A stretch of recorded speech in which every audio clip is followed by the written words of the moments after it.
ang layunin para sa aking perspective as an officer of the court, as a lawyer, kung ano po ang layunin at kahalagahan ng pagdinig na ito. Ang Senado ay, una-una, ang Senado ay hindi isang hukuman. At hindi po tayo naririto upang magpasya kung ang isang tao ay nagkasala o walang sala. Sa ilalim ng saligang batas ng Pilipinas, lalong-lalo na sa Article 6, Section 21, binigyan tayo ng kapangyarihan. Tinutukoy ko po ang mga mambabatas na magsagawa ng mga investigasyon in aid of legislation o bilang tulong sa paggawa ng mga batas. Sa hukuman, ang pangunahing layunin ay ang paglutas ng mga kaso at pag-alam kung may pananagutan o wala ang mga akusado, batay sa ebidensyang ipinapakita. Sa Senado, ang ating layunin ay iba. Ito ay upang mag-imbestiga at mangalap ng mga impormasyon at dokumento para sa isang makatarungan at makabuluhang pagbalangkas ng mga batas. Sa isang husgado, meron pong tinatawag na right cross-examine witnesses. Maliwanag po sa Rules of Court, ang Bill of Rights, at iba pa. Ngunit nais ko pong ipabatid na ang karapatang mag-cross-examine ng mga testigo, isang mahalagang bahagi ng mga pagdinig ng korte, ay hindi saklaw ng investigasyong ito. Ang proseso ng cross-examination at iba pang pamamaraan na ginagamit ng korte ay eksklusibo sa judikatura. But we recognize, this committee, again as an officer of the court, recognizes the primacy of the judiciary insofar as this issue is concerned. One, because the committee requested the Regional Trial Court of Pasig to allow the detainees to attend today's hearing. It is an acknowledgement of the court's jurisdiction over the accused. Number two, the committee, before it moved and conducted a hearing today, showed respect to the court by acknowledging the court's jurisdiction and not conducting a hearing without the prior court approval. And number two, and I would want to make a motion here before I continue my opening statement, Madam Chair, this committee should likewise be furnished a copy of any opposition filed to form part of the records of these proceedings of the counsel of those accused present here. I request, Madam Chair, that we be provided copies of any opposition filed by the group of Mr. Kibuloy and all other accused in the Pasig case, if that would merit the consideration of this committee, Madam Chair. So ruled, Majority Leader. Thank you, Madam Chair. That would form part of the records of this case, Madam Chair.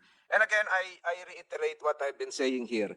Ang atin pong ginagawa ay hindi po para maghusga ng innocence or guilt ng mga akusado sa isang kaso. Subalit, nais po rin nating bigyan diin na napakaraming desisyon ng Korte Suprema, simula pa lang nung Arnold versus Nazareno, 1950, na binigyan diin ng Korte Suprema ang kapangyarihan ng Senado na mag-imbita at magpatawag ng mga saksi, resource persons, para linawin ang paggawa ng batas. At kaya po tayo merong pagdinig ngayon.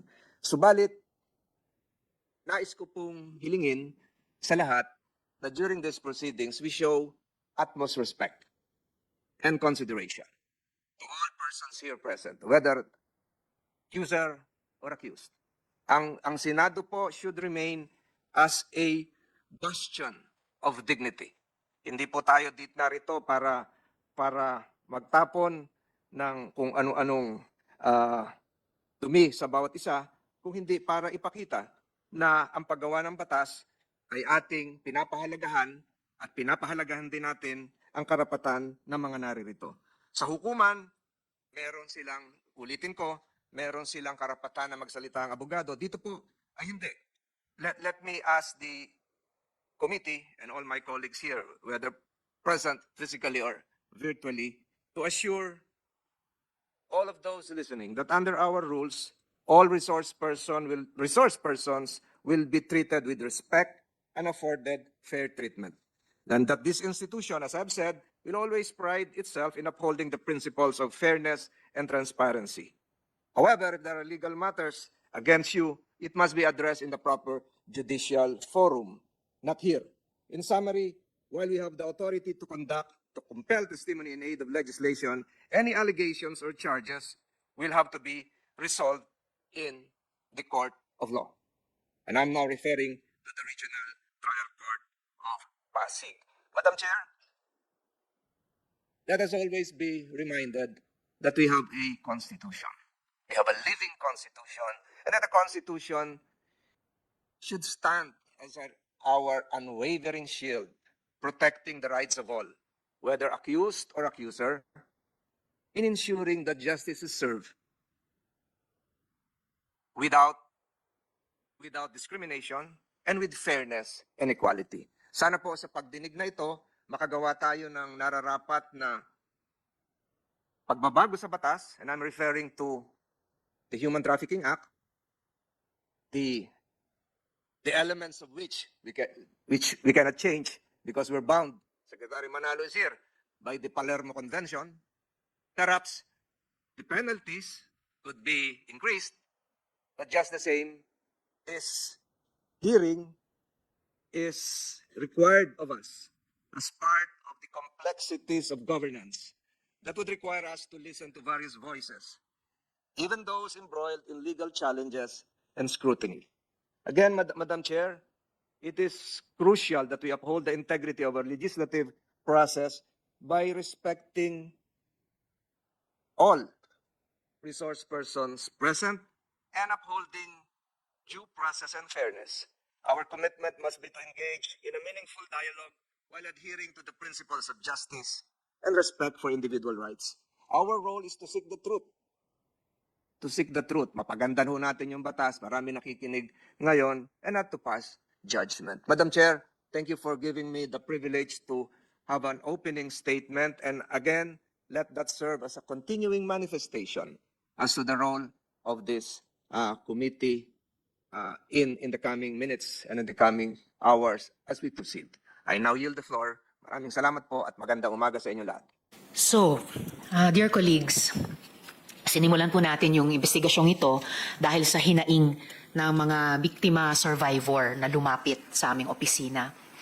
Marami sa kanila ay nakipag-ugnayan sa opisina ko pagkatapos nilang masubaybayan ang aming Senate inquiry din kay Senyor Aguila, ang umano'y reincarnation ng Santo Niño. Tila magkapareho daw ang paraan ng pag-brainwash, pag-abuso at pananamantala sa kanila ni Apollo Kibuloy, ang umano'y appointed son of God. Pagkatapos ng mahabang kwento, pagtakas at pagtatago sa batas, sa huli ay hinarap na rin ni Kibuloy ang Senado. Hindi po naging madali ang naging laban natin. Tinatakot ang ating witnesses, may rally sa labas ng Senado sa tuwing may hearing dito noon. Kinasuhan kami, may iba't ibang kondisyones para di sila humarap dito. May effort para i-reverse ang ruling ng chair to cite him in contempt before. And now, we've heard sa hearing na ito na yung kampo ninyo, binantaan yung mga victim survivors natin, mga witnesses natin, at indirectly binantaan yung sarili kong staff. Pero hindi po tayong lahat nagpatinag. Dahil hindi natin ugaling matinag, lalo naman ng organisasyon na hindi milyon-milyon, libo-libo ang miyembro. So, human scale. Malaki man o maliit, ito ang malinaw. Kibuloy presided over a malicious and systematic subversion of personal will, autonomy, and dignity to make his victims participants in their own abuse, psychological, sexual, physical, and economic. Nagpresenta sila bilang Diyos at unti-unti niyang sinakop ang pag-iisip at katawan ng kanyang mga biktima. Ginamit niya ang kagustuhan nilang maging mabuti para gawan sila ng napakatitinding kasamaan. Sinubukan niyang basagin ang pagkatao nila at paglaruan ang mga piraso, pero hindi siya nagtagumpay. Our brave witnesses, victim survivors, are a testament to that. You may have taken control of their bodies, but the human soul is made of much stronger stuff. the courage of our witnesses, our victim survivors, is stronger than the divinity you claim. Kay Elias Amanda, shout out specially sa'yo. Sana naririnig mo ito. Kay Arlene Stone, na hindi nagpatinag din at hindi napagod. Isa pang shout out sa'yo, 10 sa mga kasama mo sa US at sa Canada. Alam ko, gising pa kayo. Mabuhay po sa inyo. Lahat po tayo ay may karapatan sa relihiyosong paniniwala. Pero kailanman, hindi ito katuwiran sa lantarang pang-abuso sa kapwa, lalo na ng mga kabataan at kababaihan. In the many painful hearings of the Committee on Women, Children, Family Relations, and Gender Equality, we tried to shed light on these base and unique evils. Now, we will try our best to ensure that our country's laws and policies leave no room for Kibuloy's inhumane and ungodly liturgies. It has not been a pleasure chairing these hearings, but it will always be the honor of my team in the office and our Senate committee to provide a platform for victim survivors of human trafficking and to shepherd laws that will protect them even more. Para kay Amanda, kay Arlene, kay Dindo, kay Jocelyn, kay Edward, kay Joar, kay Elias Marie, sa mga dating witnesses natin na sina Elias Rene at Elias David, of course to Yulia and our friends in Ukraine, and syempre kay Ate Gingging, pagpugay at pasasalamat sa inyong lahat. Amplifying your voices and the voices of all victims of human trafficking and violence is our lives' honor. Lagit-lagi para kay Inang Bayan. Ingat po ang bawat isa sa Bagyong Christine, sa pag-uwi. Tulungan po natin ang ating mga kababayan sa Bicol at lahat pang bahagi ng Pilipinas na naapektuhan. Nang may lubos na pasasalamat sa lahat, this hearing is adjourned.